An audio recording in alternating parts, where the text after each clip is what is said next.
CAA, NRC, इसका विरोध गैर मुस्लिम लोग क्यों कर रहे हैं? वे भी क्यों कर रहे हैं? मैंने पहले सवाल के जवाब में तो कहा है कि मुस्लिमों के मन में ये बहुत बड़ा डर निर्माण हो गया है कि अगर हम अपनी नागरिकता सिद्ध नहीं कर पाएंगे और इलीगल इमिग्रेंट सिद्ध हो गए, घुसपैठिए सिद्ध हो गए, तो हमको देश के बाहर निकाल देंगे। क्योंकि ये जो नया सीए आया है, अमेंडमेंट आई है, उसके अनुसार तो हमको मुस्लिम हो है इसलिए तो प्रवेश नहीं मिलेगा, हमको नागरिकता नहीं दी जाएगी। लेकिन जो मुस्लिम नहीं है वो भी क्यों विरोध कर रहे हैं? जो मुस्लिम नहीं है वो विरोध कर रहे हैं, उसके पीछे के दो बड़े कारण हैं। पहला कारण है कि जिन लोगों को ऐसा लगता है कि ये जो भेदभाव किया जा रहा है वो गलत है, हमारे भारतीयता के खिलाफ है, हमारे भारतीय संस्कृति के खिलाफ है, हमारे कॉन्स्टिट्यूशन के खिलाफ है, इसलिए एक बड़ा तबका जिसमें स्टूडेंट्स है, हर जाति के लोग हैं, उसमें हर धर्म के लोग हैं, वो बड़े पैमाने पर इसका विरोध कर रहे हैं। जो इस देश को सेक्युलर ऐसा मानते हैं, ये सेक्युलरिज्म का सर्वधर्म समभाव, सबको समान मानने वाली प्रवृत्ति और एक्चुअल गवर्नमेंट धर्मनिरपेक्ष, ये दोनों बड़े बहुत महत्व के हिस्से।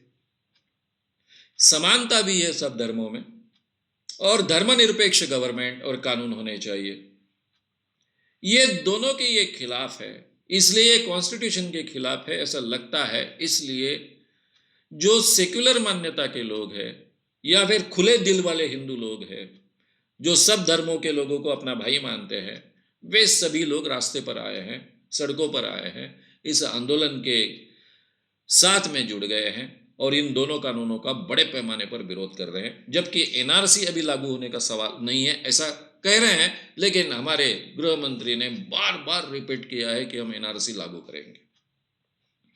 ये पहला कारण। अब ये कॉन्स्टिट्यूशन के खिलाफ कैसे हैं, इसके बारे में दूसरे सवाल के जवाब में मैं विस्तार से लूंगा। अब इस सवाल के जवाब में दूसरी एक महत्व की बात है, जो डर सबके मन में है। हिंदू है, चाहे वो अपने आप को हिंदू माने न माने, लेकिन मुस्लिम नहीं है, बौद्ध है, बाकी के धार्मिक लोग हैं, उनके भी मन में बहुत बड़ा डर है। क्योंकि हमारे देश में बहुत बड़ा तबका, 40% से ज्यादा लोग गरीब है, दरिद्रता रेखा के नीचे ही रहने वाले लोग 29% के ऊपर है। ये जो 40% लोग हैं, गरीब लोग, ये लोग पूरे देश में जगह जगह फैले हैं, रोजगार के लिए यहां से वहां जाते हैं, कईयों के घर कच्चे होते हैं, रहने के परमानेंट जगह नहीं होती है, कोई भी उनके नाम से छोटा सा हिस्सा नहीं होता है, यानी जमीन का टुकड़ा भी नहीं होता है, पढ़े लिखे भी कम होते हैं या बिल्कुल ही अनपढ़ होते हैं। तो ऐसे लोग अपनी नागरिकता कैसे सिद्ध कर पाएंगे? क्योंकि नागरिकता के लिए कुछ सालों से इस देश में वो रह रहे, ये प्रमाण पत्र देना पड़ेगा। जैसे कि आसाम में हुआ कि 1971 के पहले के प्रमाण पत्र जुटाने पड़े, और दोनों तरीके से कि 1971 के पहले मेरे बाप ज़्यादा यहाँ रहते थे वो भी सिद्ध करना है, उनकी जन्म तिथि भी देनी है, उनके रहवास का प्रमाण पत्र भी देना है, और उनके हम बेटे हैं, बेटों के हम बेटे हैं, ये भी प्रमाण पत्र पूरे साथ देने हैं। ये लोग कहाँ से लाएंगे प्रमाण पत्र, जिनको खुद की जन्म तिथि मालूम नहीं होती है? ऐसे कितना बड़ा तबका है हमारे देश में,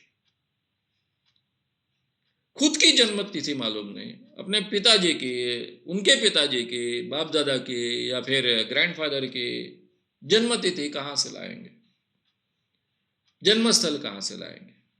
तो ये लोग अपनी नागरिकता सिद्ध नहीं कर पाएंगे। इसलिए ये कानून, सीएए तो शुरुआत है, ये कानून बहुत ही गलत है, इसलिए भी लोग बड़े पैमाने पर रोड पर उतर रहे हैं, इस कानून का विरोध कर रहे हैं, क्योंकि वो सीएए को अकेला नहीं देख रहे। जैसे प्रकाश आंबेडकर ने डायरेक्टली कह दिया, रास्ते पर आ गए, आंदोलन में बात कह दी, आंदोलन खड़ा किया, जाहिर तरीके से बोले। अभी प्रकाश आंबेडकर जी का नाम मैं इसलिए ले रहा हूं कि वो डॉक्टर बाबा साहब आंबेडकर के पोते हैं, उनके कहने को पड़पोते हैं, उनके कहने को महत्व है, इसलिए मैं उनका नाम ले रहा हूं। उन्होंने जाहिर तरीके से कहा कि ये 40% लोगों के खिलाफ कानून जाने वाला है, क्योंकि हम अगर हमारी नागरिकता सिद्ध नहीं कर पाए तो क्या होगा। और बड़े मुश्किल काम है, लोग अपना काम धाम छोड़ के, रोजगार छोड़ के, जो असम में हुआ उस ढंग से अगर लगे लाइन में, तो लाइन में लगने के परिणाम क्या होते हैं हम अभी अभी भुगत चुके हैं। डीमोनेटाइजेशन हुआ, हमारी नोट, हमारे जेब में नोट है, लेकिन उसका कोई उपयोग नहीं है। लाइन में खड़े हैं, लाइन में कितने लोग मर गए, खड़े खड़े मर गए, कितनी तकलीफें हुई। वो तो छोटी सी बात थी इस तुलना में। यहाँ तो कहाँ कहाँ के सर्टिफिकेट्स हमको लाने हैं। और हमारे शाह जी बोलते वक्त विचार करते हैं, नहीं करते पता नहीं, गृह मंत्री है देश के, प्रधानमंत्री के समकक्ष उनको माना जाता है आज।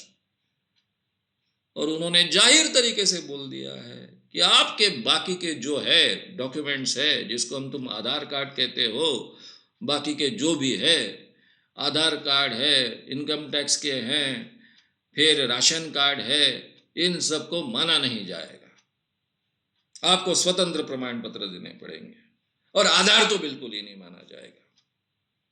तो लोगों के मन का डर बढ़ गया। इसलिए सभी जनजाति के लोग, शेड्यूल कास्ट लोग, शेड्यूल ट्राइब्स लोग, लोकतंत्र मानने वाले लोग, सेकुलरिज्म पर विश्वास रखने वाले लोग, भारतीय सभ्यता उदार सभ्यता ऐसे मानने वाले लोग, ये भारत में लोकतंत्र बचा रहना चाहिए ऐसा मानने वाले लोग, ये सारे के सारे इन कानून के खिलाफ खड़े हुए हैं। ये इसके पीछे का कारण है। और तीसरा कारण है मेरे जैसे लोग। अरे भाई, हम यहां बाप दादाओं से लेकर पैदा हुए हैं, हमने आपको वोट दिया, इसलिए आप चुन के आए, इसलिए आप पंतप्रधान हो, प्रधानमंत्री हो, गृह मंत्री हो। और आप हमको कौन कहने वाले हो कि आपकी नागरिकता सिद्ध करो। ये देश हमारा है, वी द पीपल का है, हम सब लोगों का है। हमने इस देश का निर्माण किया, इस देश की कॉन्स्टिट्यूशन निर्माण की, अपने आप को समर्पित की। प्रीएम्बल में ही ये कॉन्स्टिट्यूशन के हमारे, हम इस लोकतंत्र के नायक है, हम इस लोकतंत्र के मालिक है, हम इस देश के मालिक है, ये देश हमारा है।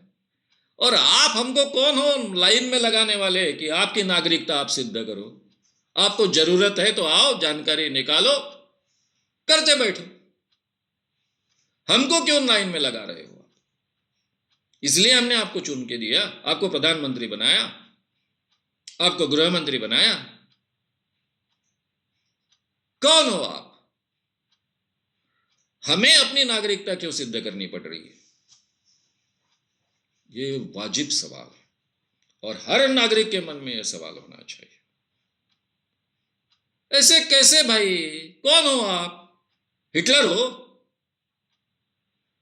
ये लोकतांत्रिक देश है, हमने ये देश की निर्मित की है, हमने ये कॉन्स्टिट्यूशन तैयार की है। हाँ, हमारी ओर से कुछ लोगों ने काम किया होगा, तिलक गांधी ने काम किया होगा, डॉक्टर बाबा साहब आंबेडकर ने काम किया होगा, लेकिन हमारे कॉन्स्टिट्यूशन के प्रीएम्बल में ही कहा है वी द पीपल। अपने आप को ये कॉन्स्टिट्यूशन समर्पित करते हैं। ये कॉन्स्टिट्यूशन के आधार पर आप प्रधानमंत्री बने हो, गृह मंत्री बने हो।